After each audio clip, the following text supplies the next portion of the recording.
It's great that you're getting into D&D. Do you have any questions? Yeah, I have one question. I get the other ability scores, but what is charisma? Well, that's a bit complicated. Allow me to explain. The basics of charisma lie in the sharpness of one's tongue.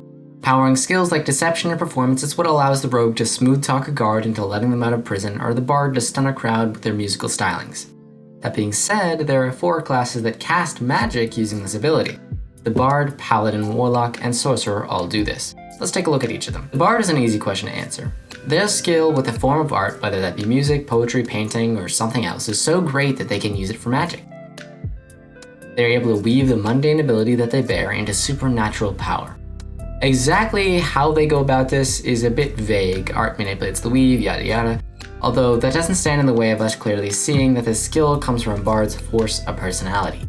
Their charisma is what powers their artistic ability, and thereby their magical ability. The Paladin is a bit more complex than that. It's possible that a Paladin could be a smooth-talking person who weaves their words into magic like a bard, although you tend to envision them as endowed with magical power. You tend to imagine them as holy warriors clad in heavy plate mail who Deus Vult. And yet, they use the power of charisma to do their magic. To explain this, we need to take a look back at the history and etymology of this word. Charisma is an old word. Its roots date back to a theistic context, existing in the Bible for centuries. Charisma, in this context, is often referred to as a gift from the divine. Supernatural or superhuman power, often given from a higher power, was the epitome of charisma.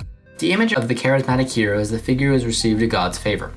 In the Roman Empire, charism and charismata was the gift of God's grace upon individuals or groups. There was a clear distinction between charisma and charis. Charisma is the direct result of divine charis, or grace. The Gospels, written in the late 1st century, apply divinely conferred charisma to revered figures. Often, characters associated with this divine charisma were described as sheathed in radiant light. Sounds kind of like a paladin, huh? Later, in the 17th century, the Latin tradition accented individual gifts and talents imparted by a god. The 19th century brought a shift in emphasis towards spiritual aspects of charisma. The oath of a paladin to higher powers is what fuels their abilities. Through their devotion and persistence, they have shown complete reverence for a deity, and in turn, the deity has blessed them. The charisma that paladins have is not superficial charisma, it is divinely conferred.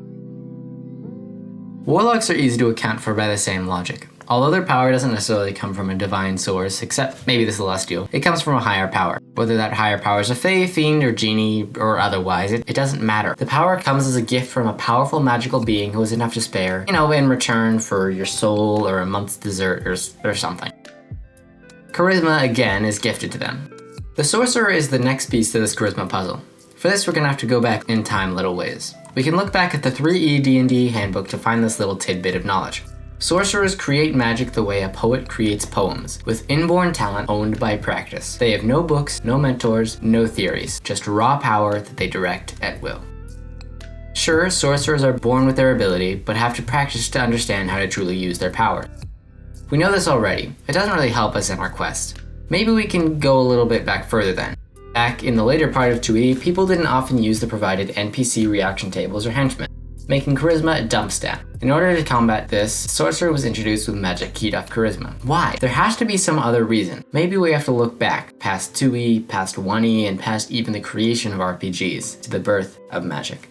Really? Why are we going back that far? I don't need to know this. Shh, we get there when we get there.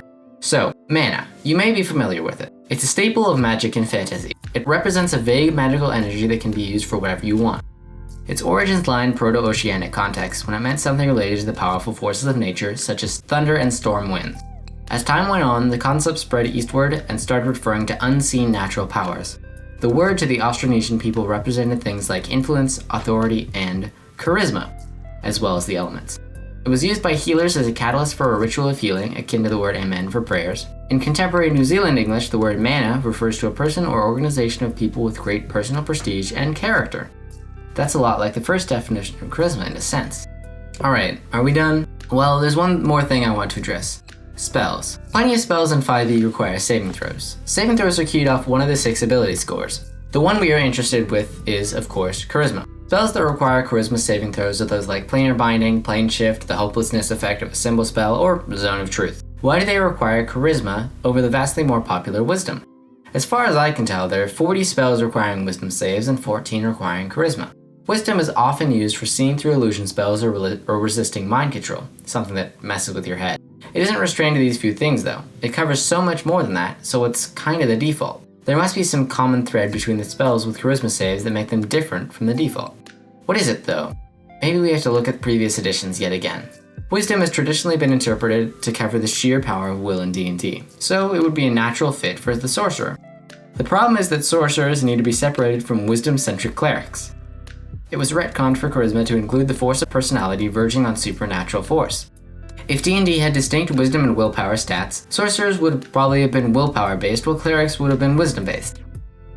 That's the difference between charisma and wisdom saves. Charisma saves are based off pure force of will, the sheer drive not to succumb to magic, and therefore sorcerers use their pure drive and will to cast magic. At last, it all comes together. While wisdom used to be tied to willpower in early 2e and prior, willpower became charisma's thing because charisma was otherwise a dump stat. Sorcerers use the power of will to cast their magic. Charisma has also another purpose, one that can be traced to more real roots. It got its history in the birth of religion with the concept of mana and magic, tied to someone's force of personality. In the Christian religion, it has ties to divinely conferred power, like that a paladin or warlock has. Of course, we can always point to the surface level social charisma that a bard uses as a definition as well. As you can see, the ability score charisma is a complex, yet versatile one with many definitions. Well, better luck next time. I'll have to explain THAC0. Thanks for watching. This has been Talking Draconic.